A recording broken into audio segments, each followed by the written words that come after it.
언젠가 한 영성가의 책에서 사람을 바라보는 우리의 시선에 대한 그런 글을 읽은 적이 있습니다.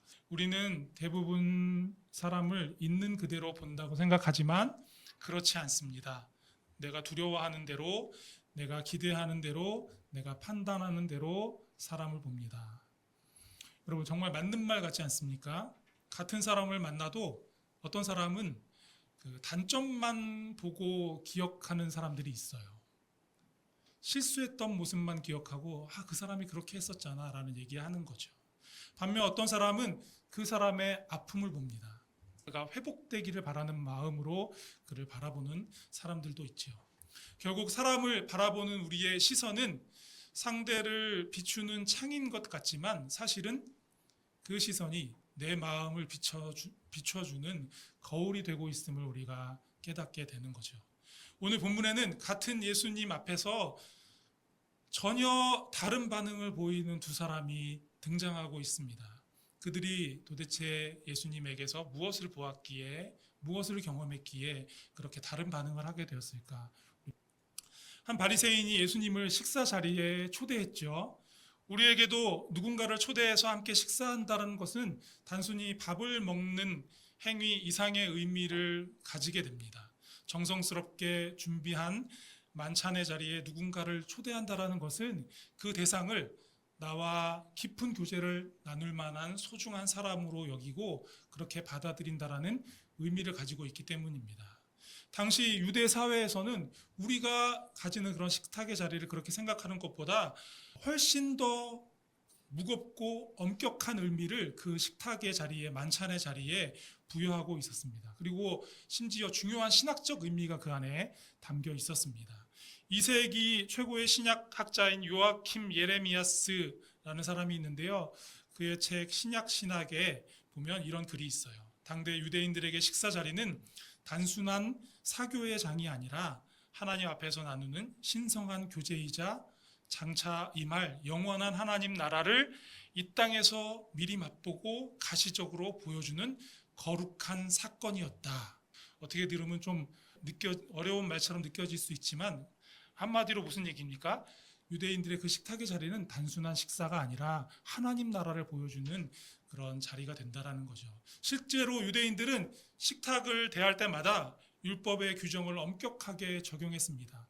그들은 하나님 나라는 거룩한 곳이니까 이 땅의 식탁에서도 오직 정결한 사람들이 정결한 방법으로 구별된 음식을 먹어야만 그 자리가, 그 식탁의 자리가 진짜 하나님 나라를 보여주는 거룩한 자리가 될 수 있다라고 생각을 했습니다. 여러분, 그런데 바로 이 지점에서 바리새인 시몬이 예수님을 만찬의 자리에 초대한 사실이 좀 의아하게 다가오기도 합니다. 잘 아시듯이 대부분의 바리새인들은 예수님을 어떻게 생각했죠? 예수님을 매우 경계했습니다. 예수님이 세리나 죄인들과 꺼리낌 없이 식사 교제를 나누는 모습을 보면서 어째서 저런 부정하고 부도덕한 자들과 함께 먹고 어울리는가라고 말하면서 분노한 사람들이 바로 바리새인들이었습니다. 그들은 주님이 죄인들과 어울려 식사하고 교제할 때마다 저 식탁은 오염되고 그 안에 드러나야 할 하나님의 나라는 훼손돼 버렸다, 이렇게 판단했던 것이죠. 그럼에도 이 바리새인 시몬이 예수님을 자기 집에 식탁을 마련하고 초대했다라는 것은 다른 바리새인들과 달리 예수님과 대화도 나누고 그렇게 하면서 예수님에 대해 또 그분의 가르침에 대해 호의적인 관심을 가지고 있는 그런 사람인 것처럼 보입니다. 만약에 그것이 아니라면 최소한 예수님을 향해 이 사람이 유대 사회의 정결함과 율법의 질서를 해치는 위험한 사람이 될지, 아니면 함께 하나님의 나라를 논할 수 있는 그런 사람이 될지 그것을 한번 살펴보기 위해서 그런 의도를 가지고 초대했다라고 볼 수도 있겠죠. 그런데 그 식탁에서 바리새인 시몬이 전혀 예상치 못한 일이 일어나게 됩니다. 초대받지 않은 한 여인이 그 만찬 자리에 갑자기 찾아온 것이죠. 문제는 여인이 찾아왔다라는 게 문제가 아니라 이 여인이 그 마을의 모든 사람들에게 다 알려진 죄인이었다라는 사실입니다. 바리새인 시몬의 눈에는 율법으로 흠이 없는 정결한 사람들이 모여서 정결한 방법으로 음식을 나누는 그 자리에 많은 죄를 지은 것이 다 드러나 있는 이 여인이 들어왔다는 그 사실만으로 이 만찬의 자리는 그냥 훼손된 거죠. 다 망쳐버린 것과 같은 느낌을 가진 겁니다. 그런데 그 여인의 돌발적인 행동이 더 큰 문제를 야기했습니다. 여러분 38절 말씀을 한번 같이 보실까요? 예수의 뒤로 그 발 곁에 서서 울며 눈물로 그 발을 적시고 자기 머리털로 닦고 그 발에 입 맞추고 향유를 부으니, 여러분 여인은 주님의 발 앞에서 눈물을 흘리면서 울기 시작했습니다. 그리고 눈물로 젖은 예수님의 발을 자기의 긴 머리카락을 풀어서 그 발을 닦기 시작했습니다. 그리고 그 발에 입을 맞추고 또 그 발에 자신이 준비해온 향유를 부었습니다. 여러분 우리가 우리 오늘날 이 시대에 이런 일이 일어났다면 우리는 어떻게 해석할까요? 근데 당시에 여인이 공적인 자리에서 머리를 풀거나 머리카락을 드러내는 행동은 매우 수치스러운 행동이었습니다. 어떤 여인도 자기 스스로 자기의 머리카락을 풀어헤치는 사람은 있을 수가 없었습니다. 시몬의 눈에 이것은 매우 불경건한 행동이었습니다. 만찬 자리의 품격과 질서를 완전히 깨버리는 행동이었죠.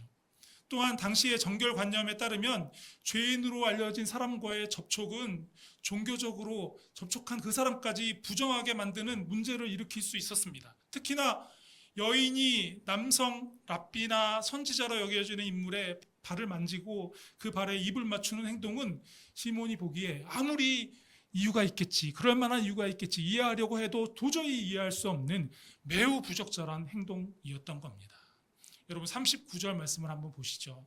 39절 말씀에 보시는 것처럼 바리새인은 여인의 이상한 행동을 그냥 보고도 아무렇지 않게 아무 말하지 않고 제지하지 않고 그냥 내버려 두시는 예수님이 정말 하나님이 보내신 특별한 선지자가 맞을까?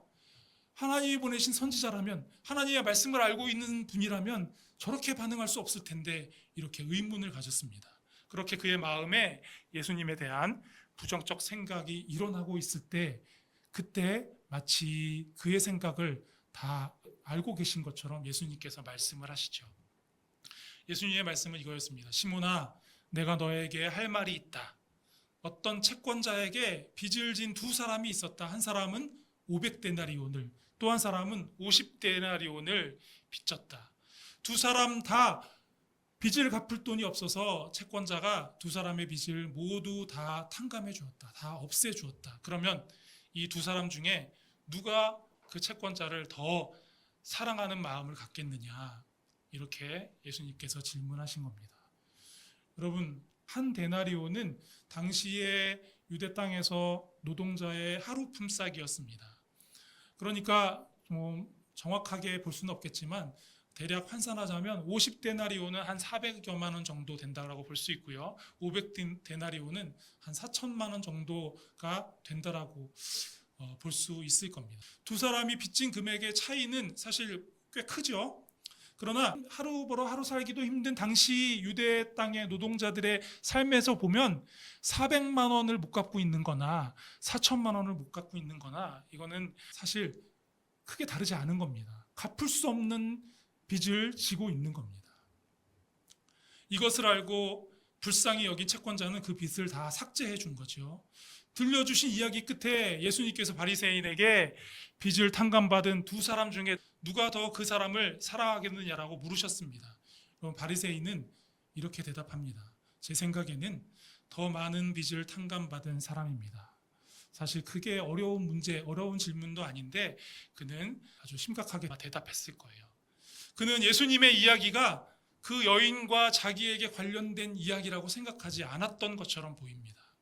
죄인인 여인이 만찬 자리에 들어오는 것이 부적절하다고 생각했을 뿐이었고, 또 예수님이 그 여인을 그대로 내버려 둔 것에 대해서 예수님이 정말 선지자가 맞나 이런 생각을 했을 뿐이지, 그것을 그냥 생각으로 했을 뿐이지 예수님 앞에 그 생각을 말로 표현한 것이 아니기 때문에 그냥 나에 대해서 하시는 말씀이 아니겠지라고 생각하면서 단순히 그 질문에 대답을 했죠. 그런데 그의 대답을 들은 예수님께서 그 여인과 바리새인 시몬을 비교하면서 말씀을 이어가시죠. 바리새인은 여인이 그 만찬 자리에 갑자기 돌발적으로 찾아와서 난입해 들어와서 그 정말 하나님 나라를 보여주는 그런 귀한 만찬 자리를 다 망쳤다라고 생각했지만, 사실 그 만찬 자리에 어울리지 않는 일을 한 사람은 주님이 보시기에는 바리새인 시몬이었던 겁니다. 왜 그런지 예수님께서 지적하신 내용을 살펴보실까요? 바리새인 시몬은 예수님이 오셨을 때 어떻게 했죠? 발 씻을 물도 주지 않았습니다. 여러분, 당시에 이스라엘 사람들은 샌들 같은 형태의 신발을 맨발로 착용하고 외부 생활을 했기 때문에 발 씻을 물을 준비해 드리는 것이 손님을 초대할 때의 기본적인 에티켓이었습니다. 그런데 시몬은 그것을 하지 않은 거죠. 그런데 여인은 어떻게 했죠? 눈물로 예수님의 발을 적시고 자신의 머리카락으로 예수님의 발을 깨끗이 닦았습니다. 당시에 손님이 오면 뺨에다가 입을 맞추는 것이 마땅히 손님에게 해야 할 손님을 환영하는 인사법이었습니다. 그런데 바리새인 시몬은 예수님이 오셨을 때 그렇게 하지 않았습니다. 볼에다 입 맞추지 않았습니다. 그런데 여인은 예수님을 만난 순간부터 예수님의 발에 여러 차례 계속해서 입을 맞추었습니다. 예수님을 사랑한다라고, 예수님이 자기에게 베풀어진 그 사랑에 너무나 감격하고 감사하는 마음이 커서 예수님을 향한 자신의 사랑을 표현하고 싶은데, 감히 예수님의 뺨에다가 입을 맞춘다라는 것은 예수님과 어떤 친구 정도 되는 동등한 위치에 서는 것처럼 보이기 때문에 그럴 만한 자격이 없는 자신은 예수님의 발에 입을 맞춰야 한다라고 생각했던 거죠. 또 시몬은 어떻게 했습니까? 예수님의 머리에 감람류를 붓지 않았습니다. 당시에 밖에서 실내로 들어온 사람의 머리는 흙바람에 헝클어져 있기가 일쑤였거든요. 그래서 손님들을 초대하면 감람류를 준비해서 머리를 단정하게 매만져 주는 것이 손님을 맞이하는 에티켓이었습니다. 그런데 시몬은 그것조차 하지 않은 거죠. 그런데 여인은 쉽게 구할 수 있는 감람류가 아니라 값비싸고 귀한 향유 옥합을 깨어 예수님의 발에 부어드린 겁니다. 여러분, 만약에 바리새인 시몬이 예수님과 제자들만 초대한 것이라면 그가 예수님께 이런 무례를 범할 수 있었을까요? 예수님을 이렇게 무례하게 대할 수 있었을까요? 절대 그럴 수 없었을 겁니다. 그렇다면 아마도 시몬은 그 만찬의 자리에 다른 중요한 인물들, VIP들을 초대해 놓고 그 자리에 예수님의 자리도 마련해서 마치 끼워주듯이 예수님을 초대한 것이 아닌가라는 생각을 해보게 됩니다. 대단한 사람들을 초대해서 자신이 베풀어 놓은 그 만찬 자리에 오게 하고 자신이 얼마나 괜찮은 사람인지를 그 많은 사람들에게 드러내고 또 예수님에게도 보여주고 싶은 그런 마음이 있었던 거죠. 시몬은 손님에 대한 예절을 하나도 빼놓지 않고 잘 지켜서 예수님을 맞이하고 대접하지는 않았지만, 그래도 귀한 사람들을 초대한 그 풍성한 잔치 자리에 예수님을 초대했으니 이 정도면 다른 바리새인들이 예수님께 행한 것보다 나는 예수님께 잘 대해준 것이 아닌가라고 생각했습니다. 이 정도면 나는 훌륭한 인성을 가진 품이 있는 사람이다라고 스스로 생각을 했습니다. 그러나 그것은 단지 자기의 생각일 뿐이었습니다. 예수님의 보시기에 이 바리새인 시몬은 은혜를 경험하지 못한 사람일 뿐이었습니다. 주님의 사랑을 모르는 사람이었습니다. 그저 그동안 자신이 쌓아온 율법적인 수준의 어떤 정결함을 자랑하고 싶은 또 한 사람의 바리새인일 뿐이었던 거죠. 여러분, 그동안 여러 교회에서 제가 사역하면서 만난 분들 가운데는 주님의 사랑을 깊이 경험해서 그 은혜에 대한 감사로 늘 충만한 분들이 많았습니다. 그런데 또 한편으로는 그렇지 못한 분들도 정말 많았습니다. 하루 이틀도 아니고 한두 해도 아니고 오랫동안 신앙생활하면서 주님의 사랑을 경험한 사람이 맞나? 라는 의문을 갖게 하는 그런 분들도 적지 않았습니다.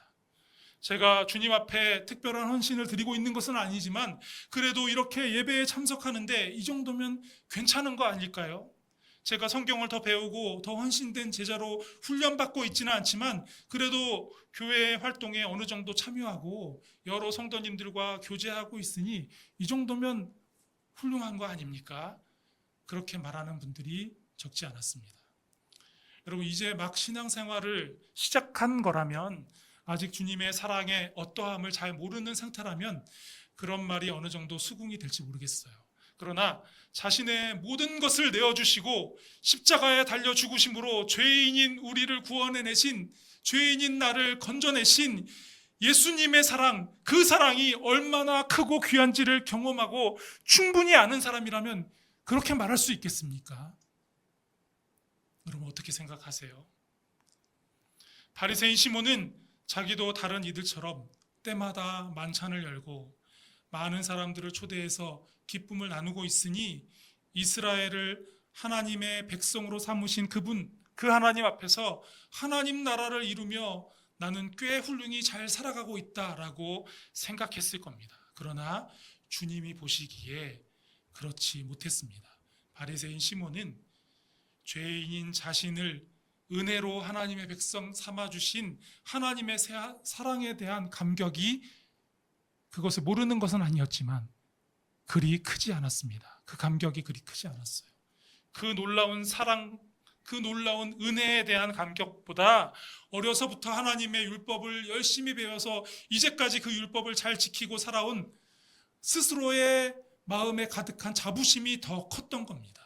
그런 생각을 가지고 있으니까 그가 만찬을 열어 많은 이들을 초대한 호스트가 됐음에도 불구하고 하나님의 구원의 은혜를 기억하며 감격하며 하나님 나라 백성으로 살아감을 기뻐해야 할 그 만찬 자리에 합당하지 않은 사람이 되고 말았던 겁니다. 여러분 44절 말씀을 한번 보십시오. 예수님은 시몬에게 이 여자를 보느냐라고 말씀하시죠. 두 사람의 빚진 자 비유를 얘기하신 후에 이 여자를 보느냐 이렇게 질문하십니다. 그 여인이 누구인지, 그 여인이 무엇을 행했는지 잘 살펴보고 있느냐라고 묻고 계시는 것처럼 보일 수 있습니다. 그러나 이 질문은 시몬이 눈으로 그 여인을 잘 바라보고 있는지 그 여부를 묻는 질문이 아니죠. 시몬은 그 여인을 이미 보고 있었습니다. 문제는 어떻게 보고 있느냐 하는 거였습니다. 그 여인의 죄만 보고 있는 바리새인에게 주님께서 겉모습 너머에 있는 그 여인의 믿음과 사랑을 보라고 지금 말씀하시는 겁니다. 이 여인이 어떤 죄를 지었는지 오늘 우리는 그것을 정확히 알 수는 없습니다. 중요한 것은 모든 사람들에게 죄인이라고 손가락질 받고 온갖 멸시와 천대와 수치를 당한 이 여인이 예수님을 만나고서야 비로소 그 죄를 용서받고 영적인 회복을 경험하게 되었다라는 사실입니다. 깊은 영적인 어둠과 절망 속에서 살아도 죽은 것 같은 그 여인의 인생이 주님을 만나고 처음으로 진정 생명이 무엇인지, 산다는 것이 무엇인지를 맛보게 되었다라는 겁니다. 그래서 그 여인은 자신의 모든 소유를 다 내어놓고 향유 옥합을 구해서 예수님 앞에 찾아 나아온 것입니다. 여러분, 향유 옥합은 결코 쉽게 구할 수 있는 것이 아니었습니다. 그 유대 땅에서 구할 수 있는 것이 아니어서 인도나 아라비아 등지에서 수입해야 하는 최고급 사치품에 해당되는 것이었습니다. 당시의 여인들은 결혼을 위해서 평생 동안 모은 그런 것들을, 그것을 가지고 향유 옥합을 마련할 정도였습니다. 그 향유 옥합은 그녀의 삶을 열어줄 미래였습니다. 게다가 그 옥합은 조금씩 아껴 쓸 수 있는 그런 것이 아니었습니다. 그 향유 옥합 병에 목을 부러뜨려서 완전히 깨뜨려야만 사용할 수 있고 남겼다 다시 사용할 수 없는, 한번 깨뜨리면 다 쏟아부어 사용해야 하는 그런 것이었습니다. 그런데 여인은 예수님의 발에 그 옥합을 깨뜨려 다 쏟아 부은 거죠. 자신의 전부를 기꺼이 주님 앞에 다 쏟아 부은 것입니다. 절대로 쉬운 행동이 아닙니다. 그런데 이 여인이 왜 이렇게 했을까요? 어떻게 그렇게 할 수 있었을까요? 주님의 은혜로 말할 수 없는 깊은 절망에서 빠져나와 새 생명을 살 수 있었기 때문입니다. 너무나도 큰 주님의 은혜를 받고 그 기쁨과 감사를 주체할 수 없어서 모든 것을 다 주님께 드리지 않고서는 견딜 수 없는 그 마음이 그 여인에게 있었던 겁니다. 여러분, 예수님께서 마지막으로 많은 사람들 앞에서 그 여인에게 이렇게 선포하시죠. 내 죄사함을 받았느니라. 너의 믿음이 너를 구원하였으니 평안히 가라. 이렇게 말씀하셨습니다. 여러분, 이 말씀은 단지 이 여인에게 개인적으로 주신 위로의 말씀이 아닙니다. 이 말씀을 하신 자리가 유대인들의 만찬자리임을 우리가 고려한다면 예수님의 이 말씀은 하나님 나라가 어떤 것인지를 분명히 드러내는 선언이라는 것을 우리가 알 수 있습니다. 여러분, 이 선언은 여인이 더 이상 죄의 권세 아래에 매여 있지 않다라는 것을 의미합니다. 죄인이라는 이름 아래에 더 이상 묶여 있지 않다라는 것을 뜻하는 겁니다. 주님의 사랑으로 죄와 죽음에서 건져냄을 받아서 하나님 나라 백성이 되었다라는 의미를 담고 있는 선언입니다. 이제까지 이 땅 어디에서도 얻을 수 없었던 하나님 나라의 평화, 하나님과의 관계가 온전히 회복된 그 평화, 그 샬롬을 이제 이 여인이 누릴 수 있게 되었다라는 그러한 선언을 이 여인에게 많은 사람들 앞에서 해주고 계시는 겁니다. 여러분, 오늘 말씀을 준비하면서 제 마음속에 계속 맴돌고 있던 질문은 하나였습니다. 나는 정말 은혜를 아는 사람인가? 얼마나 많은 예배를 드리는 사람인가 보다 더 중요한 질문이 바로 이것입니다. 교회를 얼마나 오래 다녔는지 보다 더 중요한 질문입니다. 직분이 무엇인가 보다 더 중요한 질문이 바로 이것입니다. 나는 주님의 은혜가 무엇인지를 온전히 알고 있는 사람인가? 은혜를 아는 사람은 자기의 의를 드러내려 하지 않습니다. 여러분, 은혜를 아는 사람은 다른 사람을 쉽게 판단할 수 없습니다. 은혜를 보는 사람은 오늘도 자신이 주님의 십자가 때문에 살아가고 있음을 날마다 고백할 수밖에 없는 사람이 되는 겁니다. 사랑하는 여러분, 이 땅의 사람들 가운데 누가 얼마나 더 그렇게 많은 죄를 짓고 누가 더 적은 죄를 지었다라고 말할 수 있겠습니까? 하나님 앞에서 그 죄의 무거움과 가벼움은 사실 사람들 앞에서야 네 죄가 크다, 내 죄가 크다 말할 수 있겠지만 하나님 앞에서는 의미가 없을 겁니다. 큰 차이가 없을 겁니다. 말씀 속에 바리새인도, 오늘 말씀에 등장하는 여인도, 또 그리고 우리들도 모두 같은 사람들입니다. 주님 앞에 다 죄인일 뿐입니다. 하나님 앞에서는 모두가 주님의 은혜 없이는 살아갈 수 없는 사람들일 뿐입니다. 오늘도 측량할 수 없는 주님의 그 은혜 때문에 살아간다라고 고백할 수밖에 없는 사람들인 거죠. 여러 교회에서 사역하면서 때로는 교회가 누가 더 의로운지, 누가 더 괜찮은 사람인지를 평가하고 또 평가받는 곳이 되어버린 것은 아닌가라는 그런 안타까운 생각이 들 때가 적지 않았습니다. 여러분, 교회는 은혜 받은 죄인들이 함께 앉아서 주님의 십자가를 기억하는 하나님 나라의 식탁이어야 합니다. 그리고 그 식탁에서 은혜를 받은 사람이 다시 세상으로 나아가는 그런 자리가 되어야 합니다. 영적으로 죽었던 우리가 주님의 은혜로 살게 되었음을 온전히 보게 된다면 가족을 향한 우리의 말과 가족들을 바라보는 우리의 눈이 이전과 달라질 수밖에 없지 않겠습니까? 직장에서 동료를 대하는 마음이 달라지지 않겠습니까? 나를 힘들게 하는 사람을 바라보는 시선도 조금은 달라지게 될 것입니다. 왜냐하면 이제는 그 사람의 허물보다 먼저 나를 살리신 그 한량없는 주님의 은혜, 그 십자가의 사랑이 보이기 때문입니다. 오늘 예수님은 여인에게 이렇게 말씀하셨습니다. 너의 죄 사함을 받았느니라. 사람들이 붙여준 죄인의 이름보다 하나님의 용서가 더 크다라는 말씀이죠. 너의 믿음이 너를 구원하였으니 평안히 가라. 이제 수치와 정죄 속에서 살지 말고 하나님 나라 백성으로 살아가라는 파송의 말씀입니다. 사랑하는 여러분, 오늘 예배를 마치고 우리도 세상으로 돌아가게 될 겁니다. 바리새인 시몬의 눈이 아니라 여인의 눈으로 나아가는 여러분들이 되시기를 축복합니다. 은혜를 받은 사람으로, 은혜가 무엇인지를 온전히 아는 사람으로, 다른 것보다 먼저 주님의 은혜가 보이는 사람으로, 그 은혜를 세상에 전하고 흘려보내는 사람으로 살아가는 여러분 한 분 한 분이 되시기를 축복합니다. 우리의 가정에서, 우리의 일터에서, 우리의 교회에서, 또 우리의 모든 삶의 자리에서 사람들이 우리를 통하여 저 사람은 정말 주님의 은혜가 무엇인지를 아는 사람이구나, 저 사람의 삶에서 주님의 은혜가 느껴지는구나 라고 말할 수 있게 되는 그런 삶을 살아가시는 여러분이 되시기를 바랍니다. 오늘도 주님은 우리에게 말씀하십니다. 내 믿음이 너를 구원하였으니 평안히 가라. 이 말씀이 여러분의 오늘이 되고 이번 한 주의 삶이 되고 여러분의 평생 인생이 되시기를 우리 주님 예수 그리스도의 이름으로 축복합니다.